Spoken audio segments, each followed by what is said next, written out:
Basketball and football fans, gather around. Once again, it is that time of day. You heard the music. You're checking the clock. It's probably like 12:01 right now. It is Jake's Hot Takes. I am your host, Jake McVey, certified ball knower, joined here by my co-host, Matthew Galgano, certified ball knower. Matt, what's your favorite ball? Basketball. It looks nice. It's orange. Very, like very aesthetic. It's got the black stripes on it.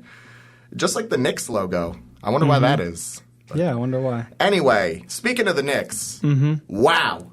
What a Those game. boys had a phenomenal night against the Sacramento Kings. Great to see. Great to see. Probably one of the smoothest games they've played all year. Yeah, I would say not only the smoothest, but one of the most aggressive games we've seen all year out of this team. They played with a little ferocity, you know? It wasn't easy, you know, kind of getting their butts handed to them these last three games by real contenders. You know, they got that hard loss to the Lakers. They got that hard loss to the Golden State Warriors.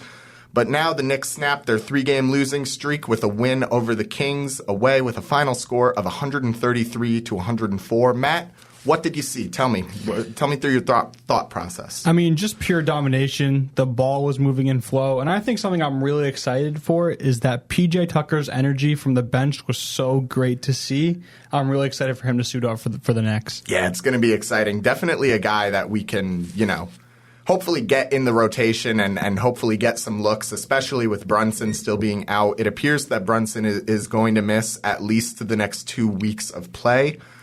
At least from the time recording this. Yep. Brunson is gone for the foreseeable future, and this team needs to find out how to adjust, and I was very worried that this team wouldn't be able to adjust. But it seems like they did just fine. Deuce McBride came out swinging with 15 points in the first quarter. Wow. That boy was getting hot. Just shooting lights out throughout the first quarter. He cooled off a little bit after the first quarter, let some of the other guys get into their flow, get involved in the offense. But, man, it was definitely good to see that Deuce can generate offense on his own like that, you know? Yeah, he played pretty well. And also it was great to see is Karl Anthony Towns. He played a pretty good game. 26 points, 3 assists, 9 rebounds, 28 minutes. Pretty good performance from him. Nice to see. Yeah, definitely. And Cat had a good scoring performance, but I'm not going to lie. That is actually where one of my small complaints about Cat came up once again, and it's just that it didn't really look like the defense was there again. And I'm not saying that Towns is lazy defensively. I'm just saying that whatever he's trying, it's not getting it done. Yeah, but I also just think that this Knicks defense played pretty well in this game. I mean, no Kings player went over 21 points. They had to rely on a lot of people to get some points, and it just didn't end up working out for them. Yeah, and you got to shout out the really big defensive guys in this game. Mikal Bridges doing his thing. I'm so glad that we finally saw a really good defensive performance out of him. You know, this is the performance that you hope for when you see a guy, when you get 5 first-round draft picks for a guy. OG Anunoby doing his thing. He had 5 steals against Sacramento. And Mitchell Robinson, big man, you know, the block nest monster, had 4 steals and 0 blocks. So I don't even know what Mitch was getting on. I don't know why all of a sudden Mitchell Robinson thinks that he can play defense like a guard, but I love to see it. He had an absolutely monstrous night on the defensive end. Although on the offensive end, it was just all right. He went 2 for 5 with 1 assist and the aforementioned 4 steals. On 16 minutes, finally good to see Robinson increasing his minutes. He's been averaging anywhere between like the 10 to 12 range these last couple games.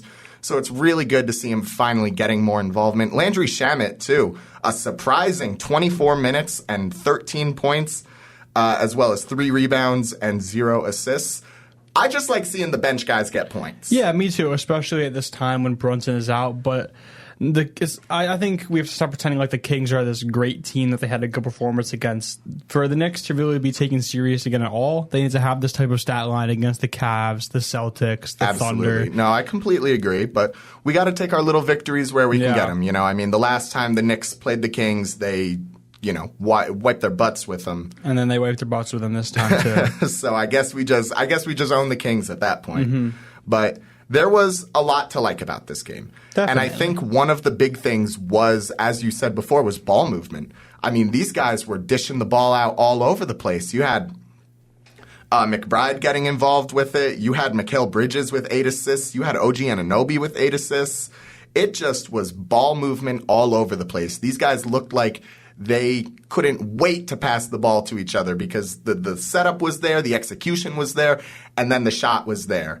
And it was just like they drew it up. They finally made it happen. I'm glad to see that Thibodeau is starting to put more organization, order the chaos a little more, and let the offense run through someone else other than Brunson. Yeah. Just all around really good. I liked what I saw out of this team. It is what you want to see considering that Brunson is out. It's definitely what you want to see considering that Brunson is out. And it's good to see that they got the ball around even though their top point guard isn't there. And you know what? There's one other guy that I need to shout out, and that is Josh Hart, you beautiful, beautiful boy. 31 minutes, 18 points, 6 rebounds, 3 assists. The Josh Hart's impact on this team is not shown on the stat sheet, plain and simple. Definitely not. His defensive prowess and his ability to occupy passing lanes and crash the rim on offense and just kind of be all over the court and kind of throwing guys off of their rhythm and things like that. Josh Hart, I think, had a phenomenal game. Even though the stat sheet shows that he only had a good game, only a decent game, I think Hart had a pretty good game, and I'm feeling pretty confident about this Knicks team moving forward. Maybe you can say that my confidence is a little misplaced because the Kings are not a great basketball team and we kind of crush them every time, but, you know, they're a professional basketball team. They played the full 48 minutes and we won. I mean, the Knicks will this Brunson-less Knicks team will be tested against the Warriors the next time they play. But looking at their schedule, they don't have much else competition until they play the Bucks on March 28th. So this area of their schedule is a pretty good time for them to figure out their rhythm without Brunson, and hopefully he can get back by the time they play some of the more heavyweight teams like the Cavs, the Celtics. Yeah, I completely agree. They do have a weak streak coming up. They got a game at Golden State, and then versus Miami, at San Antonio, at Charlotte, versus Washington, Dallas, and L.A., and then that Milwaukee game. So they have a good couple, 7-game cushion right now to figure things out before they come up against a real team. Because, Miami's all right and all, and, Dallas was good before the Luka trade, but, I mean, these aren't really, good basketball Dallas teams. has that we're 2 gonna be healthy playing players. against. Yeah. I mean, who on Dallas is even playing at this point? They got freaking... They probably got Drewski out there trying to block shots. Probably. Yeah, at this point they should. They should have Drewski out there. It's pitiful, but the bench participation is something that I want to call my attention back to. Aforementioned Mitchell Robinson and Landry Shamet getting some big moments in this game. Mm-hmm. I love what I saw out of Landry Shamet. I'm like, dude, this guy's great. I love what he's doing out there. He got 24 minutes. I think it's the most minutes he's gotten all season. He shot 5 for 7 from the field, 3 for 4 from behind the arc, finished the day with 13 points. I mean, what more could you ask for from a bench player? Especially a guy like Shamet who just fills the role of getting open looks and hitting shots, He did exactly what he was supposed to do. And Mitchell Robinson, way to play a role. Way to know that you're not the engine of this offense, and way to know that you're not a scoring threat and just settling down and doing what he does best, and that's occupying the space, contesting dunk and layup attempts, and protecting the rim. And that's what he did. I think the best thing you can take away from this game is that everyone did their job, and it was just one of the cleanest games of the season is really what it ended up to be. And I think it's a good job coaching by Tom Thibodeau in this game to get everyone ready, especially without Brunson. Yeah, and I mean, I do have a few complaints about Tom Thibodeau, but I'm going to save that for later. He's going to be a talking point for later. Right now, let's pivot on to the next game against the Golden State Warriors. Matt, what do the Knicks need to do this game to prevent the same outcome that happened last time? Because as I'm sure you know, we took a pretty hard loss, 114 to 102 to the Golden State Warriors. What needs to change? Well, first of all, Brunson's not there, and now Cat will be there. So Cat is going to have a big impact on this game, not like last time. I think Cat will definitely be inside for some rim defense again, more than there was last time. Need to see the perimeter defense step up, with Curry. He had a pretty good game last time, 28 points, 9 assists, 7 rebounds.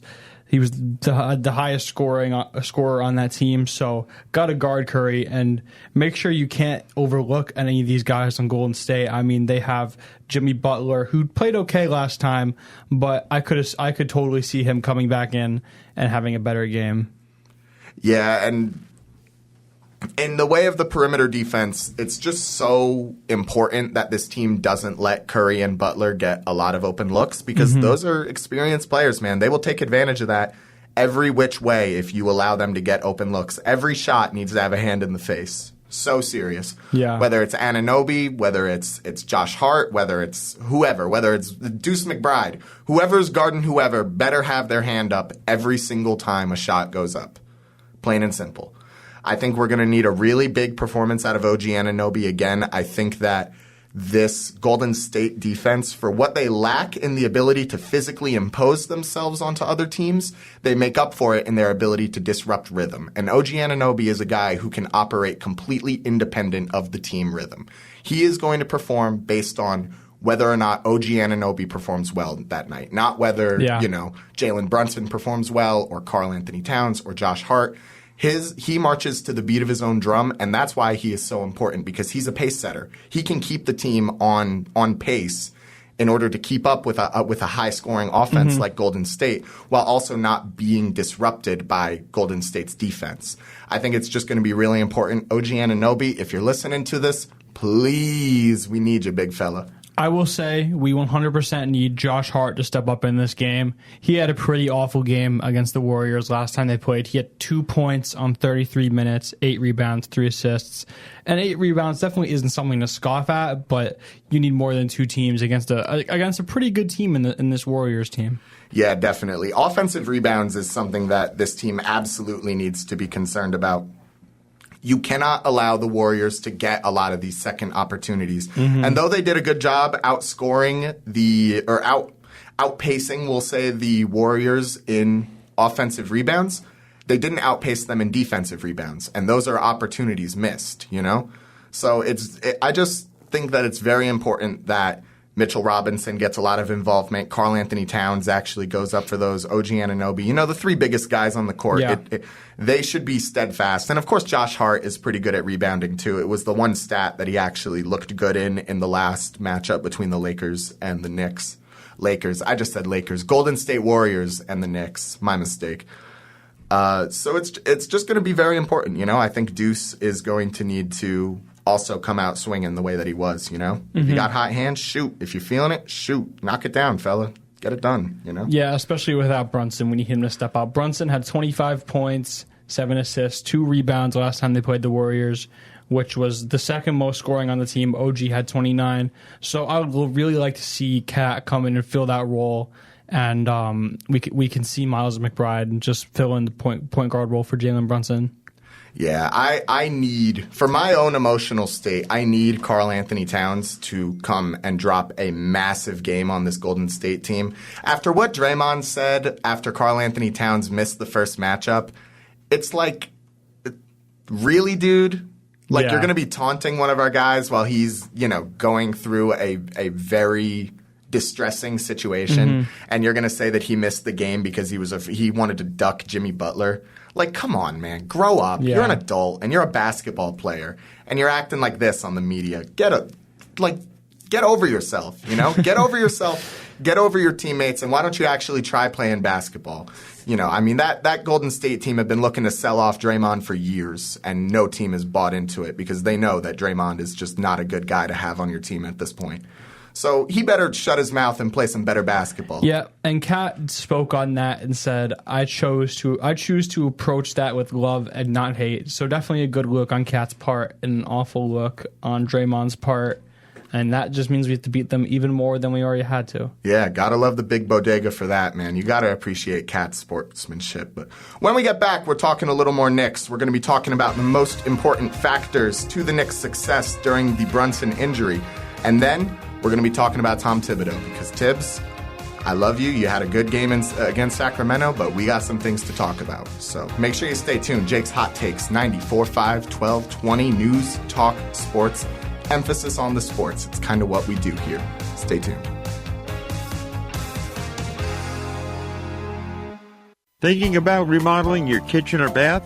Wayne's Way Wholesale Cabinets has a great selection of all wood cabinets in the styles and colors to make your remodeling dreams come to life. Go to wayneswaycabinets.com for more info. Wayne's Way Cabinets, 1829 South Road, Wappingers Falls. Call 845-280-0880. Stop by and talk to Wayne today. You'll be glad you did.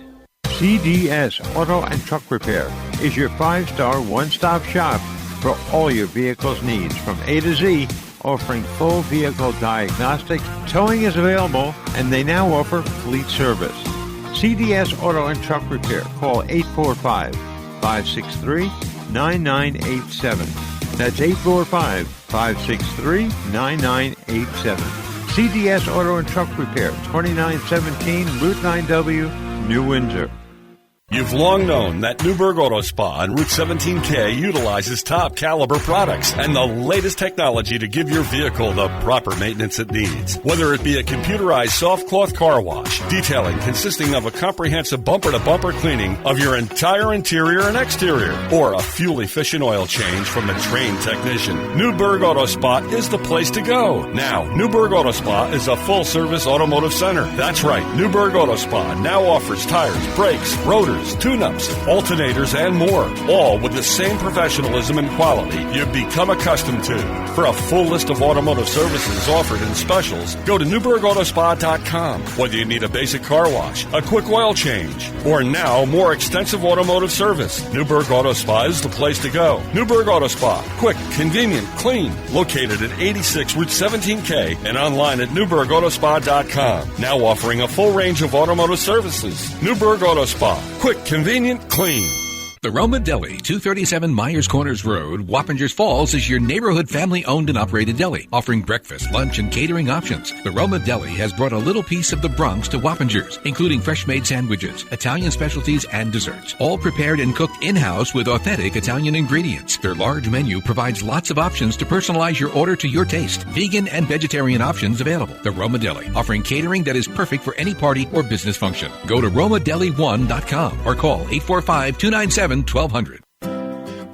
Michael's Appliances presents Ask Andy, the appliance expert. Andy, what makes my oven smell so bad when I self-clean? Self-clean, my favorite weapon in the world. Self-cleaning is a brutal environment. Most people don't think about it. They hear self-clean. I'm not really sure if they're picturing scrubbing bubbles inside there, scrubbing, but what's really happening is we're heating the oven up hot enough to carbonize protein. We're going to take the food stuff that's left in your stove, and we're actually going to carbonize it. We're going to turn it to dust. So we're at 700 degrees. So why does it smell bad? You're setting fire to a chicken. Today, a lot of the new stoves, because of the energy guidelines, there is no real self-clean anymore. They don't want those high temperatures. It's a huge waste of energy. It's very easy. You don't have to get on your hands and knees and your back doesn't hurt. You're not scrubbing the stove, but we use a ton of energy to clean the inside of that stove by heating it up. Shop with the experts. Nobody knows appliances like Michael's Appliance Center, 585 East Main Street, Middletown. Online at michaelsappliance.com. Welcome back, New York Knicks fans. We're back. And in light of the Brunson injury, obviously a lot of things need to change on the team. You need to readjust and refocus your efforts after, your best player. Let's not, I'm sure I'm not breaking any boundaries here. Your best player and the mastermind behind your current offense goes down with an injury, and they say, hey, he's not going to be in for a little while. So, Matt, who among this Knicks roster do you think is under the most pressure to step up during Brunson's absence? I think it is very important that Mikal Bridges steps up during Brunson's absence, because this is really his first chance to prove that he was worth what the Knicks traded for him. I mean, the first game without Brunson against the Clippers, he had 22 points, which was the most points he's had in a pretty long time. So I would like to see them continue to get the volume up through McCall, have him step up defensively. And this is probably the biggest test for McCall yet because now he doesn't have Brunson to lean on. And I just want to see what this guy can do. Even when he had Brunson to lean on, he still didn't look good. No, I understand where you're coming from. It definitely seems like Bridges has been very lackluster throughout this season. Mm-hmm. So hopefully with a new change of pace, a new mindset behind the offense, he'll be able to up his production. Me personally, Deuce McBride. Look, he's filling the role on the starting roster that Brunson left. I know it's a very obvious answer, and I have a bit of a backup answer in mind in case it's too obvious for anyone. But I think that Deuce is kind of taking on the de facto role of, the sharpshooting, ball-handling point guard on the team, and he's looked pretty good. Well, he didn't look good against the Lakers. He did look good against Sacramento. Yeah, this is the first game this is the first time he's had a good game in this position. Yeah, and again, it's against Sacramento, so we need to pace ourselves. But overall, I think it was a great performance out of him. He looked aggressive. He looked feisty. He looked like he had a fire under him, And it looked like a lot of the other guys kind of fed off that energy. And I mean, look, statistically, it was a landslide. All right, you got Mikal Bridges plus 29, OG Anunoby plus 23, Deuce plus 32, and Josh Hart plus 29. Meanwhile, on the Sacramento side of things, none of their starters had a positive plus minus. Like, that's just the kind of game this was, Deuce got the team going early. They scored 37 points in the first quarter, and they didn't look back. And that is the kind of energy and the kind of fire that you can use to beat better opponents later in the season. Yeah. Getting the energy up, getting your guys involved, getting everybody inspired and angry and wanting to play basketball and win the game. And I'm sure that Brunson serves that role just fine, but there's just something about Deuce, man. That energy is infectious. He's definitely a significantly worse player than Brunson, but when it comes to the energy, he can get it done like the best of them. Yeah, I mean, he's played pretty well in the last game, so I'd love to see him continue that into this game against Golden State. He played it was his first game in the role against the Clippers. He didn't play too well. He had 7 points. But I think what to look at with Deuce McBride is that in the last 2 games, he's had 6 and 7 assists, which is a good role you want to fill as a point guard. And he hasn't really had that many in recent times. So I'd like to see that from him. Yeah, I mean, Deuce McBride's career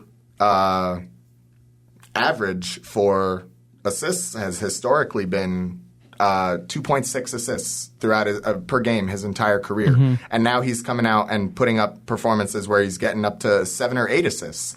And that is just beautiful. It means that not only is he scoring at a high level right now, he's facilitating at a high level as well. And that is exactly what Brunson used to do, and that is exactly the role that needed to be filled. So shout out Deuce. We love you 100%. Matt, is there anybody else you want to give a special shout out to? Because I got another guy in mind. If you want a little time to think, I can talk about my guy while you cook up something. I would love to see Josh Hart keep this rebounding spell up. I mean, against the Lakers, he had 10 rebounds, which is definitely good. But against the Clippers, he had 20 rebounds, and I know that's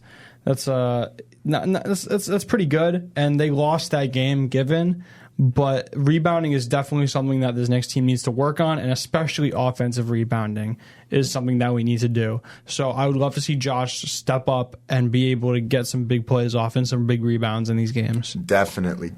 Josh Hart is just such a New York Knicks player. Mm-hmm. You know, I feel like he really embodies the hustle and the heart of the city and the sport in general.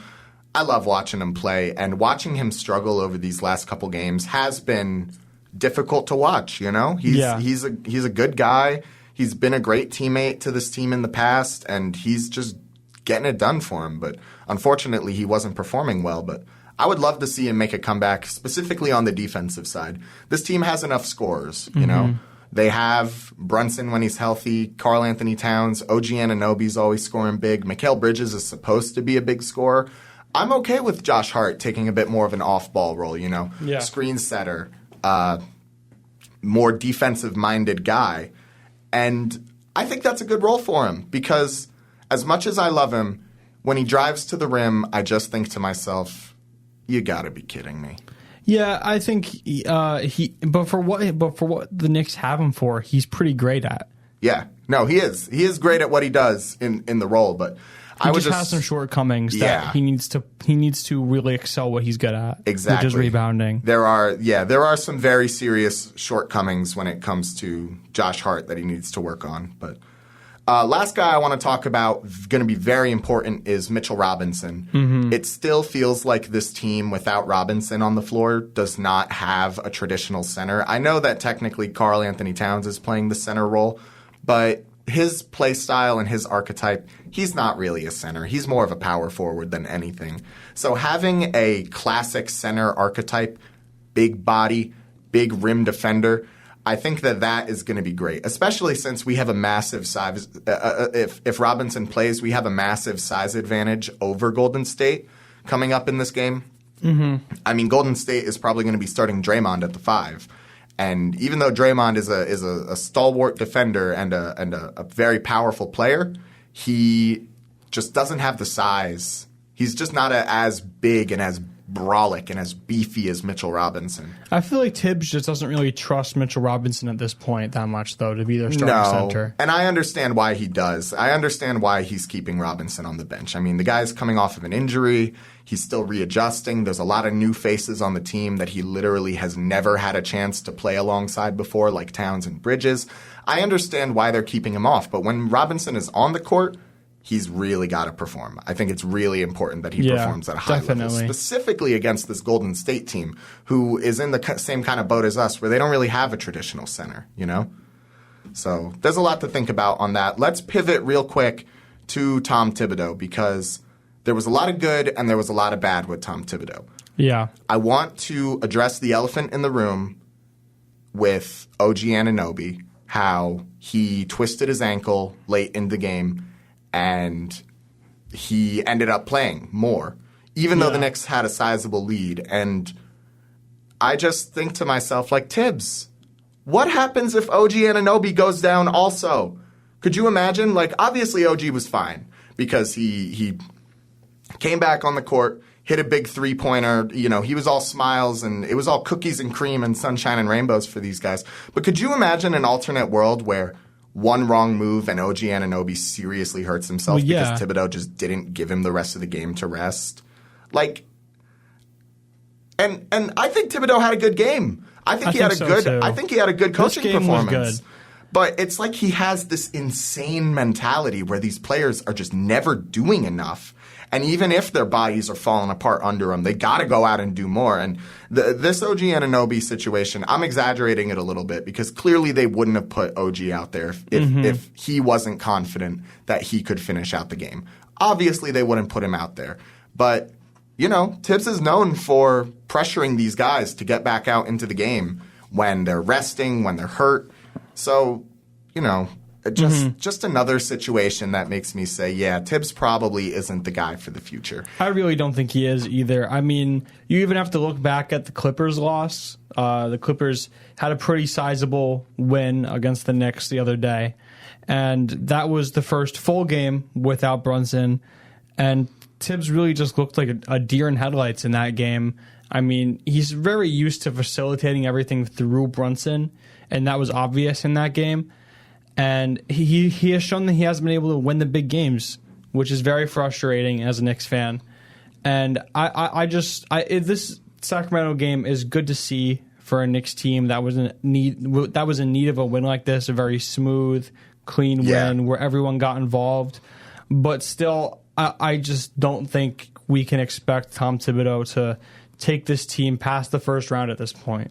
No, I think at this point, the first round, getting past the first round is still a question, you know? Yeah. As Knicks fans, we just need to manage our expectations. You know, we're not the Celtics. We're not the Cavaliers. We don't have an instant pass against whatever team we're going to be playing in round one. It's going to be a death match. It's going to come down to it. And in those moments, in that intensity and in that physicality, if Thibodeau does not listen to the needs of the players and he coaches about as well as he's been coaching these last couple games, barring Sacramento, I don't have any confidence in him to be a championship-winning coach. I'm sorry. Me neither. I don't think he will be a championship-winning coach. At least not with New I York. think we just need a younger coach who can make better decisions game time. Yeah. Is really what it is. And just listen to his players more, you know? I like the hard mentality that he has with treating his guys, but he just takes it too far.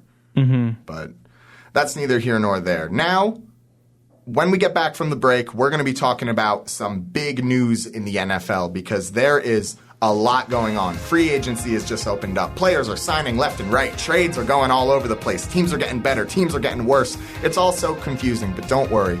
We are here for you. We're going to make sure you get taken care of with all your free agency news and updates. So make sure you stay tuned right here on Jake's Hot Takes on WGNY 1220 94.5 News Talk Sports. We'll be right back. Thinking about remodeling your kitchen or bath? Wayne's Way Wholesale Cabinets has a great selection of all wood cabinets in the styles and colors to make your remodeling dreams come to life. Go to WaynesWayCabinets.com for more info. Wayne's Way Cabinets, 1829 South Road, Wappingers Falls. Call 845-280-0880. Stop by and talk to Wayne today. You'll be glad you did. CDS Auto and Truck Repair is your 5-star one-stop shop for all your vehicle's needs from A to Z, offering full vehicle diagnostic. Towing is available, and they now offer fleet service. CDS Auto and Truck Repair. Call 845-563-9987. That's 845-563-9987. CDS Auto and Truck Repair, 2917 Route 9W, New Windsor. You've long known that Newburgh Auto Spa on Route 17K utilizes top caliber products and the latest technology to give your vehicle the proper maintenance it needs. Whether it be a computerized soft cloth car wash, detailing consisting of a comprehensive bumper-to-bumper cleaning of your entire interior and exterior, or a fuel-efficient oil change from a trained technician, Newburgh Auto Spa is the place to go. Now, Newburgh Auto Spa is a full-service automotive center. That's right, Newburgh Auto Spa now offers tires, brakes, rotors, tune-ups, alternators, and more, all with the same professionalism and quality you've become accustomed to. For a full list of automotive services offered and specials, go to NewburghAutospa.com. Whether you need a basic car wash, a quick oil change, or now more extensive automotive service, Newburgh Auto Spa is the place to go. Newburgh Auto Spa, quick, convenient, clean, located at 86 Route 17K and online at NewburghAutospa.com. Now offering a full range of automotive services. Newburgh Auto Spa, quick, convenient, clean.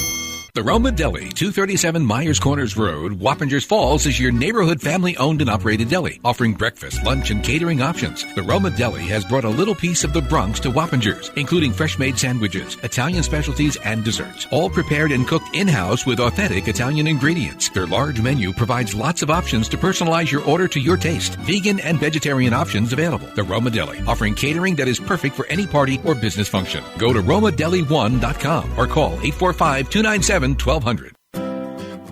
Michael's Appliances presents Ask Andy, the appliance expert. Andy, what makes my oven smell so bad when I self-clean?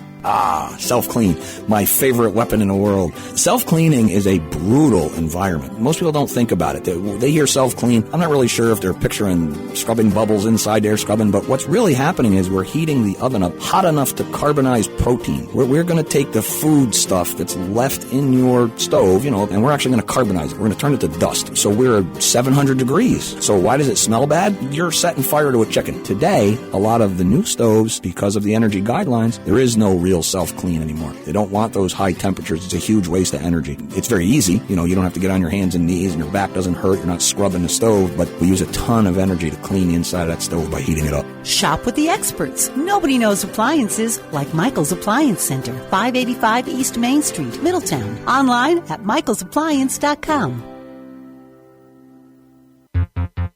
Hello, free agency fans. It is time to talk about some NFL free agency because the NFL right now is going to look like a completely different place. Yes. And, so much has changed. And for one team in particular, you can't help but wonder, what on earth are they doing? Is it good? Seattle Is it bad? Seahawks. Yeah, Seattle. What are they doing? I don't agree with that at all. I really don't. Whoa. I don't. I think my biggest point of contention is for those who don't know, they traded Geno Smith to the Raiders for a third-round pick. Right. And then they chose to hand Sam Darnold a 3-year, $100 million deal. You are correct. And then they also released Tyler Lockett and they traded DK Metcalf. So I don't understand the move from Geno to Sam Darnold. I really feel like this is a lateral move. I really feel like this is a lateral move. It was an upgrade, but it was an upgrade at quarterback, though. I don't think it was an upgrade. I think Sam Darnold's ceiling is a lot lower than Geno's ceiling at the end of the day. I think Geno's is more mobile. We've seen Geno's ceiling. I think Geno's better. Geno's ceiling is a seventh seed in the playoffs. Sam Darnold's ceiling is a 14-win season, and the only reason he wasn't first in the NFC was because he went up against a historic Lions team. Well, the only reason he wasn't first in the NFC is because he completely collapsed by the end of the year and showed no ability to play in high-pressure situations. And Geno has shown... Okay, hold on. No, Geno has yet to make it to a high-pressure situation. Geno has yet to play a game that has even mattered as a high-pressure situation. So let's not talk about high-pressure situations. He played pretty well in that one playoff game against the 49ers, but the defense was awful in that game. Sure, the defense was awful, but it's not like Geno was putting that team on his back and willing them to a victory. And granted, neither was Darnold throughout any of this time, but Sam Darnold has shown you that he can get you 14 wins if you put a good team around him. Geno is not. The thing is that the Seahawks aren't a good team, and I think the issues with the Seahawks are not Geno Smith. It was largely that offensive line, and they haven't done anything to fix their offensive line. Their offensive line is great. They got Lucas Cross, and they got Lucas Cross. Not. Their offensive line and play calling has been one of the worst. Their in the tackles league. Are great. Their interior offensive line is rough, but their tackles are great. And look, if you have half of a good offensive line, you can't necessarily use the offensive line as an excuse. If half the offensive line is good, I'm not taking offensive line as an excuse. If 4 out of 5 or 5 out of 5 of the players on the line are really bad, then yeah, you got a bad line. But if you got good guys, especially at the tackle position, they're getting it done out there, man. And this team still has shown nothing, you know? I would take that Seahawks tackle duo over whoever they got starting for the Vikings. Well, that's exact. I actually don't agree with that. I think the Vikings' offensive line kind of fell apart towards the end, but the Seattle offensive line has been consistently bad the entire year. And also, Seattle's play calling is infinitely worse. Okay, I'll give you that. Than what Kevin O'Connell's play calling is.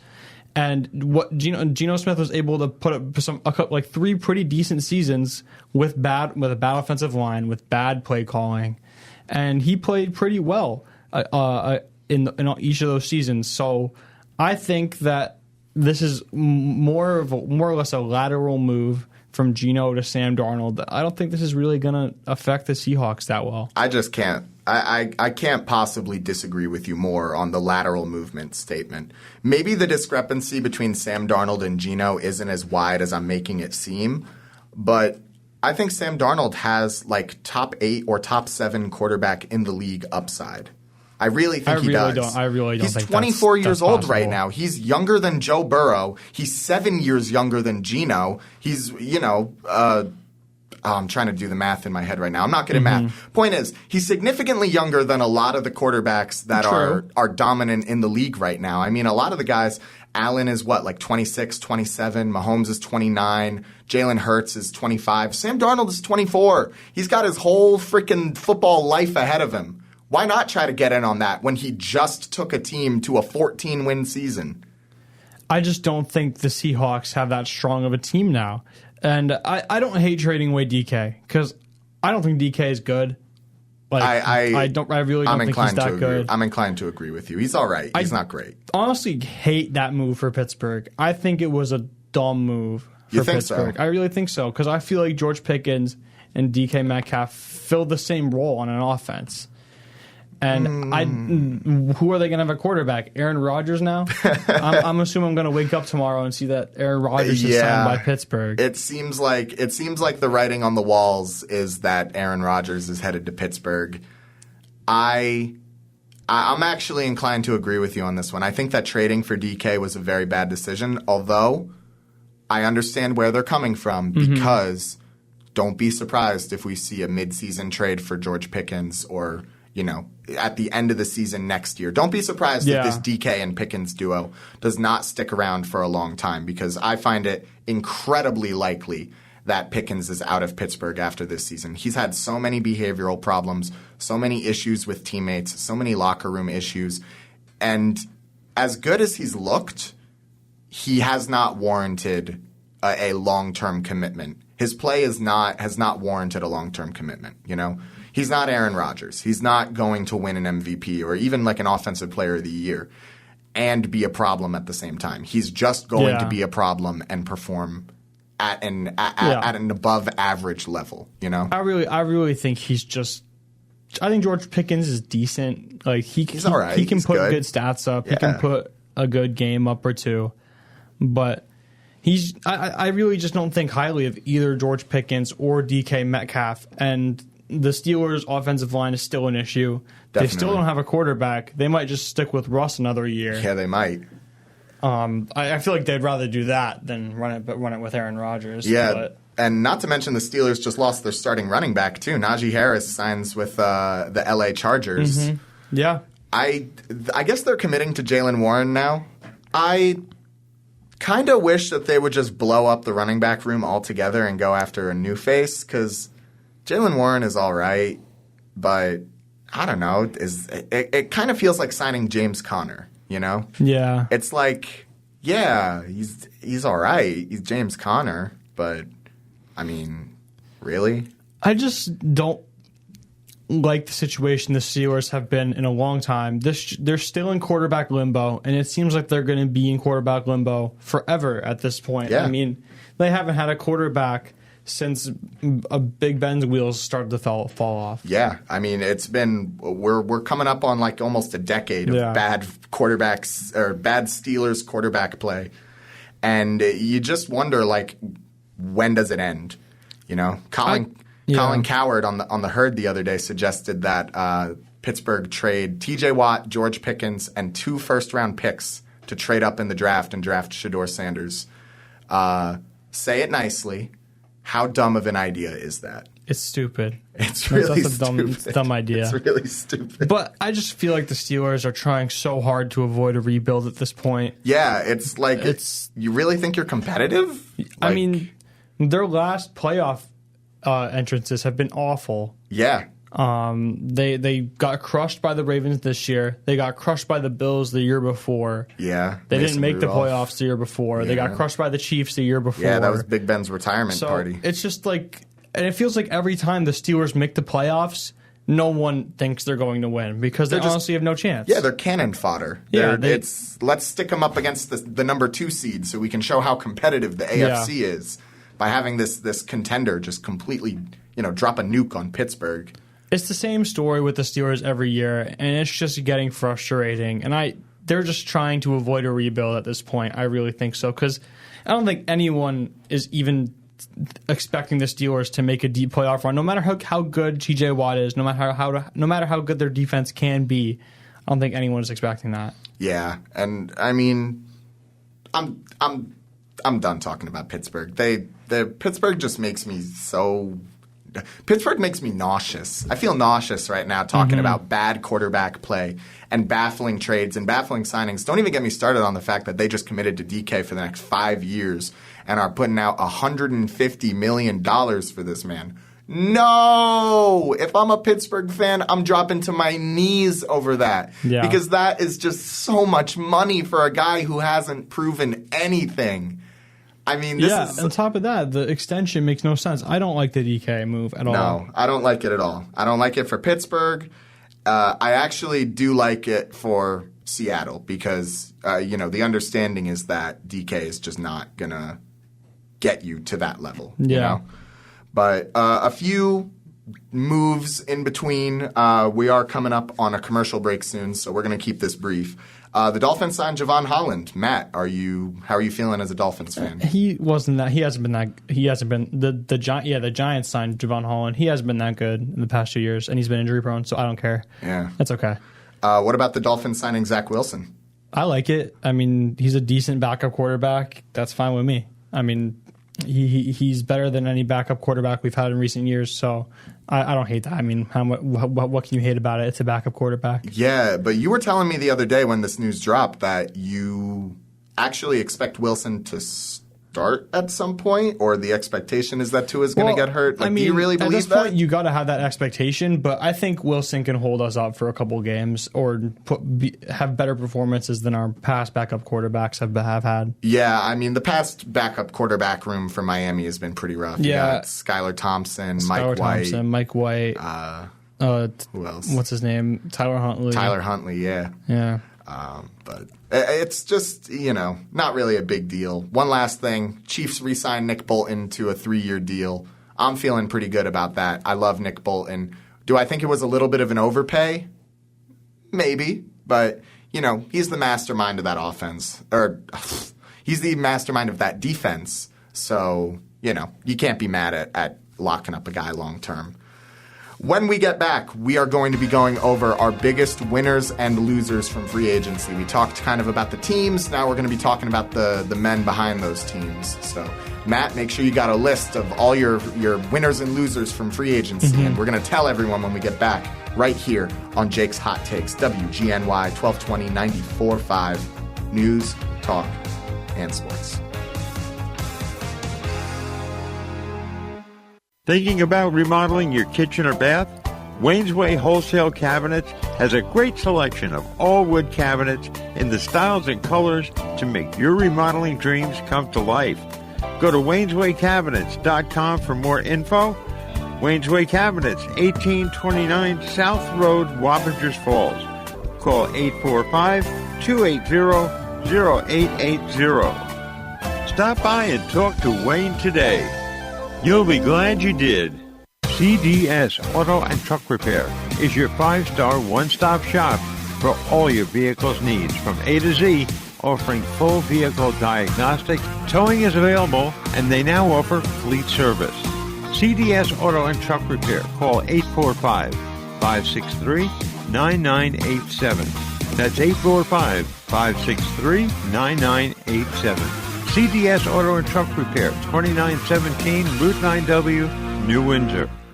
You've long known that Newburgh Auto Spa on Route 17K utilizes top caliber products and the latest technology to give your vehicle the proper maintenance it needs. Whether it be a computerized soft cloth car wash, detailing consisting of a comprehensive bumper-to-bumper cleaning of your entire interior and exterior, or a fuel-efficient oil change from a trained technician, Newburgh Auto Spa is the place to go. Now, Newburgh Auto Spa is a full-service automotive center. That's right, Newburgh Auto Spa now offers tires, brakes, rotors, tune-ups, alternators, and more, all with the same professionalism and quality you've become accustomed to. For a full list of automotive services offered in specials, go to NewburghAutoSpa.com. Whether you need a basic car wash, a quick oil change, or now more extensive automotive service, Newburgh Auto Spa is the place to go. Newburgh Auto Spa, quick, convenient, clean, located at 86 Route 17K and online at NewburghAutoSpa.com. Now offering a full range of automotive services. Newburgh Auto Spa, quick, convenient, clean. The Roma Deli, 237 Myers Corners Road, Wappingers Falls, is your neighborhood family-owned and operated deli, offering breakfast, lunch, and catering options. The Roma Deli has brought a little piece of the Bronx to Wappingers, including fresh-made sandwiches, Italian specialties, and desserts, all prepared and cooked in-house with authentic Italian ingredients. Their large menu provides lots of options to personalize your order to your taste. Vegan and vegetarian options available. The Roma Deli, offering catering that is perfect for any party or business function. Go to RomaDeli1.com or call 845-297-1200. Michael's Appliances presents Ask Andy, the appliance expert. Andy, what makes my oven smell so bad when I self-clean? Self-clean, my favorite weapon in the world. Self-cleaning is a brutal environment. Most people don't think about it. They hear self-clean. I'm not really sure if they're picturing scrubbing bubbles inside there, but what's really happening is we're heating the oven up hot enough to carbonize protein. We're going to take the food stuff that's left in your stove, and we're actually going to carbonize it. We're going to turn it to dust. So we're at 700 degrees. So why does it smell bad? You're setting fire to a chicken. Today, a lot of the new stoves, because of the energy guidelines, there is no real feel self-clean anymore. They don't want those high temperatures. It's a huge waste of energy. It's very easy. You don't have to get on your hands and knees and your back doesn't hurt. You're not scrubbing the stove, but we use a ton of energy to clean the inside of that stove by heating it up. Shop with the experts. Nobody knows appliances like Michael's Appliance Center, 585 East Main Street, Middletown. Online at michaelsappliance.com. Welcome back, free agency fans. I know I just said that to start off the last segment, but I don't care. Let's get right into it. So, a lot of free agency stuff has been happening. A lot of pieces have been moving and falling into place. Matt, who do you see as kind of the victor in this situation to this point right now? Honestly, I really love the moves that the Denver Broncos are making right now. I mean, they let Zach Wilson walk, so that's not a really big thing. But I love the signing of Talanoa Hufanga and Dre Greenlaw from the Niners. I think they will be great additions to this Denver defense, who was one of the best defenses in the league last year. So I think they're both going to be great additions. I mean, Hufanga is a first-team All-Pro, and they're just great players. And I was surprised that the Niners let them walk. Yeah, I know that with Dre Greenlaw, I think there was a lot of injury concern there. He's a very talented player, but he gets hurt a lot. And I think San Francisco is kind of just wanting to get away from having their whole team be a hospital waiting room. Yeah. And I can't say I blame them. And you know what? Sometimes that means you got to sell off a guy who might, still have some good years left in him, but, they're going to get whatever they need. San Francisco's, I think, is going to be fine in general. Any other big moves out of the Broncos that you want to call attention to? Not really the Broncos, but I guess while we're on that topic, the 49ers, I don't really like the direction they're going with their team. I don't think they're letting a lot of people go. And I actually like that. I like that San Fran's willing to clear house just a little bit. But what they're doing is they're preparing to pay Brock Purdy is really what it is. This is they're cutting Juszczyk. They let a bunch of these great defensive players walk because they're going to pay Purdy because they know that's coming at least this season or the next offseason. Yeah, I suppose that is the intention behind those moves. And I have a tumultuous relationship with Brock Purdy. I think he's good. I think that so many people overrate him and so many people underrate him that he just defaults to being a perfectly rated quarterback. But people have very polarizing opinions about him. I really think Brock Purdy is a good quarterback. Like, in my mind, I know he's a good quarterback, but I don't think he's going to be as good as he used to be when all of these playmakers are not on the 49ers anymore. He's definitely not going to be able to carry their franchise. So I don't like the direction their franchise is going.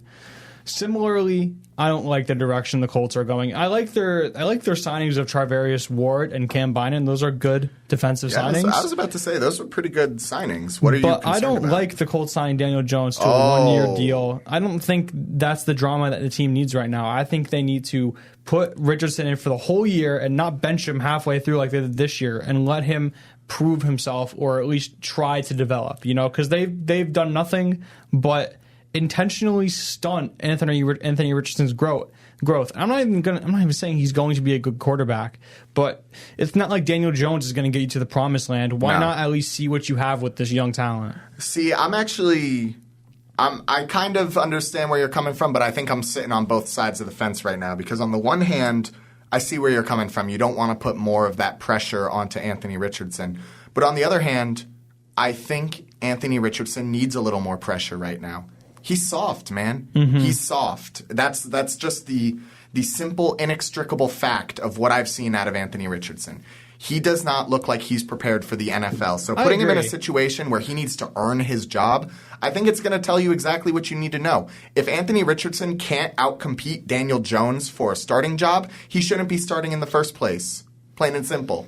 He shouldn't have the job. I don't care how young he is. If he can't outperform Daniel Jones, start Daniel Jones. I just don't think it's the drama that team needs right now because they went through so much drama benching him mid-year for Joe Flacco, and then Joe Flacco played terrible. Well, yeah. I mean, there's a lot of issues that the Colts had, and you can detest a lot of the moves that they as an organization have made around Richardson, and I think it's perfectly fair to criticize. But honestly, I don't think these are one of those moves. I think this is an ultimatum. We're bringing in a guy who everyone knows sucks. He knows he sucks. sucks. Yeah. We know he sucks. You know he sucks. You got to go out there and outperform him. Yeah, that's true.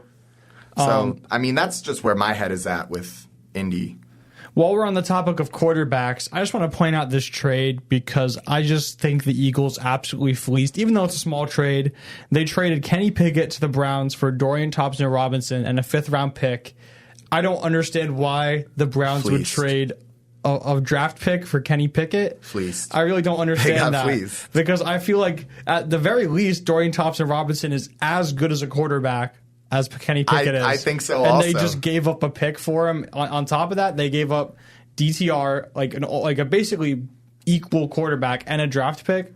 I just don't understand that. The Eagles can't keep getting away with this. Even though it's such a small thing to be happening, I just don't understand how that happened. I know. It's so stupid. I mean, what are we really surprised? Oh, wow, the Eagles finessed the Browns. I'm not shocked. You know, it's just at this point, I thought you were a little better than that, Cleveland. I thought that you could recognize that Kenny Pickett is not even worth a 5th-rounder and DTR. But, you know. Another big thing that happened, J.C. Horn got extended by the Panthers, and he is now the highest paid defensive back in NFL history. Oh, yeah. No. We need to talk about this because you actually brought up my biggest loser from NFL free agency, and I think it's the Carolina Panthers. They signed J.C. Horn to this massive deal, and I was looking at some of the Chiefs free agents that we let go, and I saw that our backup defensive or our second string defensive lineman, Tershawn Wharton. Tershawn Wharton got signed like 3 years, $45 million to Carolina. And I read the number once and I was like, oh yeah. And then I read it again and I was like, what? Yeah. I love Tershawn Wharton. You are not a 3-year, $45 million kind of guy. But Carolina, for some reason, thinks that they can just grab role players from successful teams and pay them a lot of money, and all of a sudden that makes them a good team. But it feels like Carolina is digging themselves into a bigger hole than they were before. And I'm just like, Carolina, what are you doing? You got what you need right now. Bryce Young is showing flashes. You got pretty much nothing else. Yeah. So why are we blowing our money on a bunch of nobodies? Yeah, I'm not too sure on that. I don't love that move from them. I really don't. There's one signing that I'm completely indifferent on. I don't know how to feel about it. It's the Jets signing Justin Fields. Yeah, I don't know. Because I really don't think Justin Fields is that guy or he'll ever be a great quarterback ever. No. I really don't think that. I don't think so either. I think this is a move that it's like the Jets are now recovering from giving Aaron Rodgers the key to their franchise for 4 years, or through 4 years, for 2 years. And now they have to recover from that because it was such a disaster. And this is a perfect situation where the Jets need Justin Fields and Justin Fields needs the Jets to get his career back on path. Exactly. And that in itself is that I think this could be the start of a good relationship between the Jets and a quarterback, finally. And that's almost never happened. But also, there's the Garrett Wilson, Justin Fields connection. That's pretty nice to return. Yeah, that was a smart move on the part of New York, getting their quarterback a connection, or getting a quarterback with the connection to their star wide receiver, especially with Adams gone. I want to talk about the Vikings real quick. Yeah. Because they made some under-the-radar moves that I think are going to pop up in a big way. They re-signed Byron Murphy. They signed Jonathan Allen. It just very aggressive moves out of them. They let Cam Bynum walk, which I'm fine with. They let Sam Darnold walk, which I'm fine with. This Vikings defensive line is going to be really good next year. Yeah. I'm confident that they're going to be really good. And that's going to be pretty scary to see because – I mean, the number one way to get to Jared Goff and the Lions is to force Jared Goff to play under pressure. He usually doesn't look very good under pressure. So having this Vikings defensive line, I might almost even pick the Vikings to win the NFC North next season.